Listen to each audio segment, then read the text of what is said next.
Hi, Josh. How you doing? Good, Jim. How are you?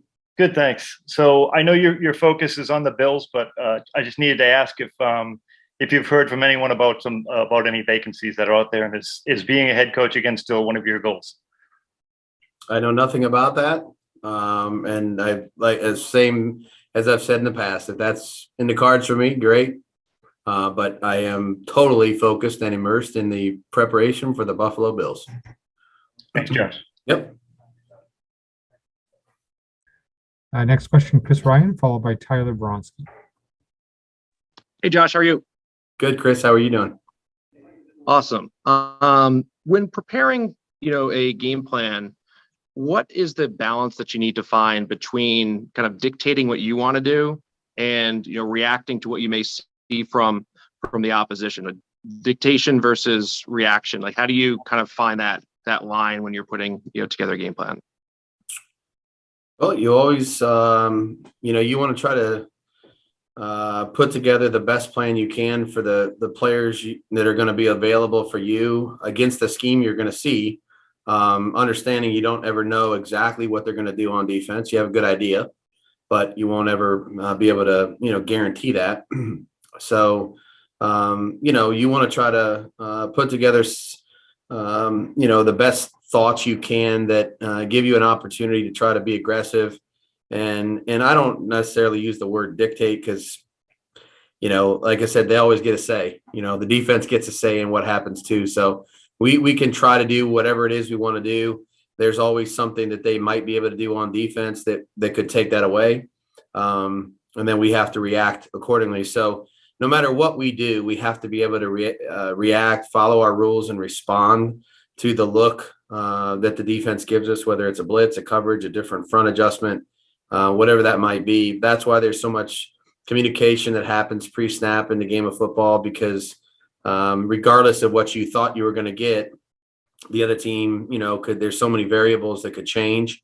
And that's why we spend so much time talking about, our rules and communicating and talking with one another so that we're able to work together on every play once the ball snapped. And what stood out to you about the diversity of your running attack, and the types of different things that Damian, Ramondre, and Brandon bring, and how significant do you feel that'll be on Saturday? Well, we always try to, we have a fairly broad, foundation of runs that we start back in the spring, and try to get good at multiple things so that we're not just one dimensional in terms of being a zone run team or a gap run team or a toss team or whatever. We try to be able to function in a lot of different areas of the running game, and different teams require you to do different things in the scheme to try to have success based on the way they play, whether they're a penetrating front or a two gap front, or they play a 3-4 with two linebackers on the line of scrimmage, whatever it might be. And you have to be able to change gears pretty quickly in this league, or else, somebody can really kind of checkmate you. So, we've tried to do the best we can week to week. It's not always perfect. We certainly make mistakes, but our running game, I think for the most part, has been fairly effective. And we know at this time of the year, it doesn't matter what the weather is, doesn't matter who the opponent is, being able to run the football, being able to stop the run, being able to cover kicks.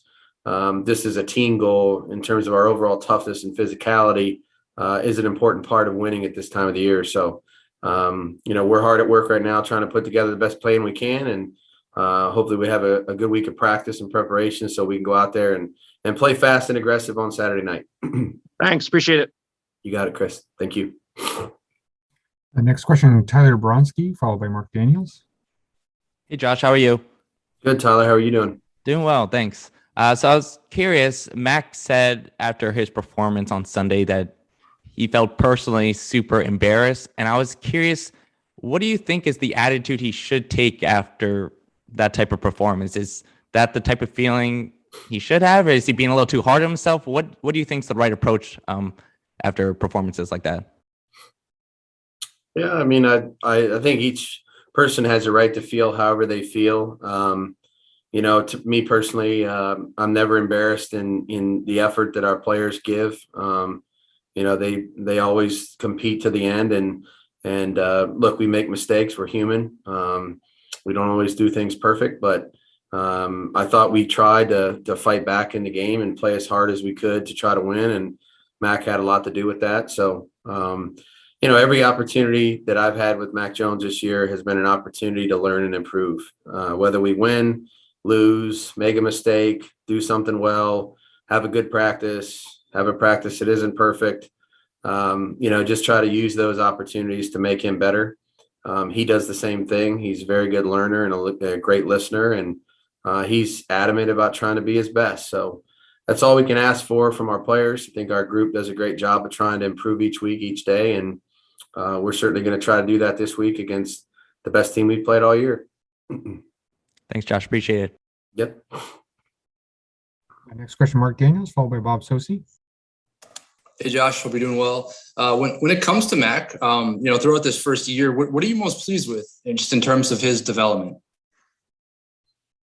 He just continues to work at everything. I don't think there's one area where I could say, boy, that was the biggest area of growth or improvement. I think Mac takes in a lot of information, and depending on the player, sometimes you have to maybe address one thing or two things at a time, and then that's it, and then kind of go to the next thing.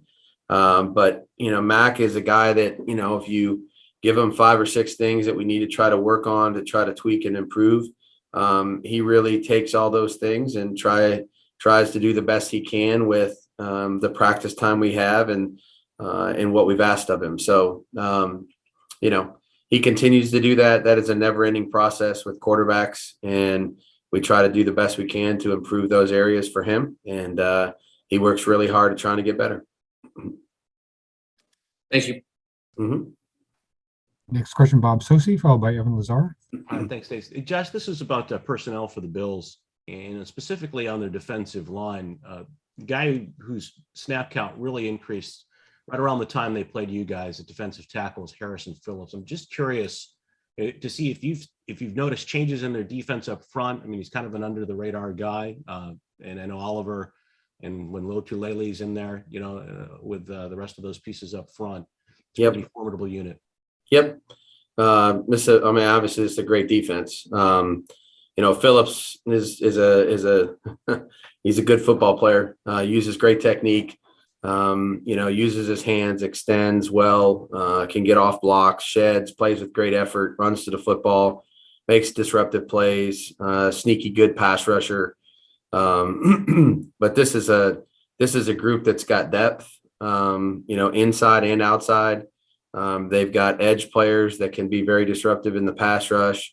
They've got interior guys that penetrate and create negative plays. I think they're one of the top team in the league in terms of tackles for loss that we've played. So this is all in all, their front four. And again, there's about 8 or 9 of them that we, you see on film. Their front four is very disruptive. And so they can create problems for you without pressure, which, if you fall behind the sticks on this team, you can start playing the game, the wrong direction. So we know that their front is obviously a huge challenge for us. We're going to need to do a good job in the running game of denying penetration and trying to keep the line of scrimmage clean so we can get the backs into the defense. And then we got to do a great job in pass protection and using our hands, and keeping them out of the middle of the pocket. So big challenge for us. And I'd say the big challenge for our players is just, whenever you play a team with this much depth is studying all the different skill sets that you're going to see. And so this isn't a team that you're only going to see one guy at left end, or one guy at nose. You're going to see multiple bodies in there at different times and different downs as well. So our players are going to have to be familiar with a lot of different defensive linemen because they're going to have to block a lot of them. All right. Thanks, Josh. Mm-hmm. Next question, Evan Lazar, followed by Andrew Callahan. Hey, Josh, I wanted to ask you about the weather on Saturday, and it's supposed to be single digits, it looks like, in Buffalo, and just how that changes your preparation. And also, secondly, if you did have to open up the passing game on Saturday with that kind of conditions, your comfort level with doing that. Yeah, I mean, look, the temperature will be what it will be. We've certainly played and practiced in cold weather. Maybe haven't practiced in that type of weather yet this year, but I'd say it's been below 20 degrees at times. So it is what it is. You got to dress appropriately for it, and then go out there and coach and play. And I don't think the temperature really has much to do with the passing game. That would certainly be more relative to precipitation and wind than it would the degree that we're dealing with. So that's just more of a mental thing than anything else. Our guys are used to practicing and playing in whatever the conditions are up here in New England, and we're going to be ready to go. Whatever the good Lord has for us on Saturday night, we'll be ready to go. And again, like I said, we'll try to do the best things we can to help us win the game. Do you game plan differently for that type of weather, or is it just kind of, you game plan the same way and see what you get? You're talking about for the temperature? Yeah. Yeah. I mean, I don't think like I said, I don't think that's really a big deal. Throwing the ball or running it in the cold, either way, it is what it is. I think the other stuff has more to do with whether or not it's difficult to throw the ball, wind or rain or, heavy snow. So, we'll have contingency plans ready just in case something would change at the last second, because we know where we're going. Buffalo sometimes it's kind of like New England. The weather can change quick there. So we'll be ready to deal with it the way we need to. But don't expect, I wouldn't expect us to change radically if the temperature is the only thing we're dealing with. All right, thank you. Mm-hmm. Two final questions, Andrew Callahan and Matt Latour. Hey, Josh, it's good to see you. I wanted to ask you specifically about throwing the ball against Buffalo, and I know that's only half of the offense, and you guys have won most of these games since Sean McDermott took over. But just specifically, it shocked me when you only had 4 passing touchdowns since he got to Buffalo, and I'm wondering just if you could describe what makes passing against them unusually difficult relative to other teams, you've seen almost as much as them. Yeah. I would say there's a lot of factors in that. Number one, they're really well coached. I think Sean and Leslie have done a tremendous job ever since they've gotten there. It's a huge challenge to diagnose what they're doing defensively. They have 2 really, really good safeties who are, they're very smart. They understand the difference in terms of disguise. They're in sync always with the rest of the unit. They hide their intentions, and they're very disciplined. And so whenever somebody's supposed to defend the deep part of the field, that's what they're doing. And there's very few snaps where you can find somebody behind them where they don't force the ball to be thrown in front of them.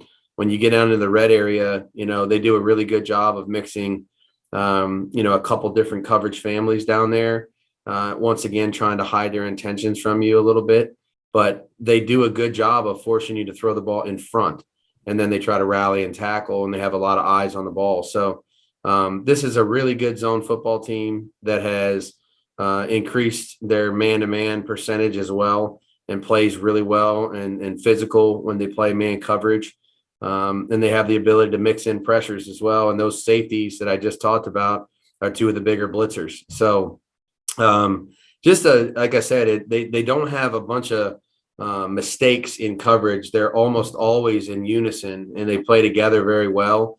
And you can find some places to throw the ball, but not generally behind them. And so you got to work for it. They make you earn it in the red zone. That's why they've been one of the best red zone defenses for a long time, is they don't give up a bunch of easy touchdowns from the high red zone or the fringe. They make you drive the ball, convert first downs, get into the low red zone, and then they try to keep you out when you get inside the 5. So it's a big challenge. Like I said, I have a tremendous amount of respect for this staff and this group of players. It's always a huge burden to try to figure out how we can get that done. And we're going to be hard at work the next few days trying to crack the code. Got it. Really appreciate it, Josh. Yep. Thanks, Andrew. Last question, Matt Latour. Hey, Josh, as someone who's been involved in coaching search processes before, how difficult is it for coordinators and assistant coaches when you have a job to do during the playoffs to also try to put yourself in a position that you're prepared for in an interview? And is sort of the timetable and the structure that these things happen on in a lot of ways difficult for the assistant coaches, but in some ways not advantageous for the teams either, who aren't seeing maybe a coach at 100% prepared in that situation? Is that as a whole a difficult thing for everybody involved? I wouldn't be able to speak for anybody else. I could speak for myself in terms of what I've done. And to me, the only thing I've ever done is focus on the team that we're getting ready to play. My father taught me well to focus on where my feet are, and that's where my feet are at. So, to me, that whole situation kind of takes care of itself, depending on what the team is and what they're looking for. They could look for some big presentation from you or bunch of big lists or what have you. I've kind of just focused on myself and being who I am, and not trying to do anything outside of who I am or what I know to impress anybody. Figuring that if that's going to be the way it'll work out, then it'll work out. So, the time of the year is always, it's different. It's not an easy situation for anybody involved in those things, but I think the best thing you can do, if you're involved in a playoff team like we are, is put 100% of your energy and effort into getting ready for the team you're getting ready to play, and whatever happens outside of that, like I said, the good Lord will take care of that. Are there people behind the scenes, the people who you trust, your agent, somebody else that can do some of the background work or some of the things to track down so that you can be in a better position, but at the same time focused on who you're playing?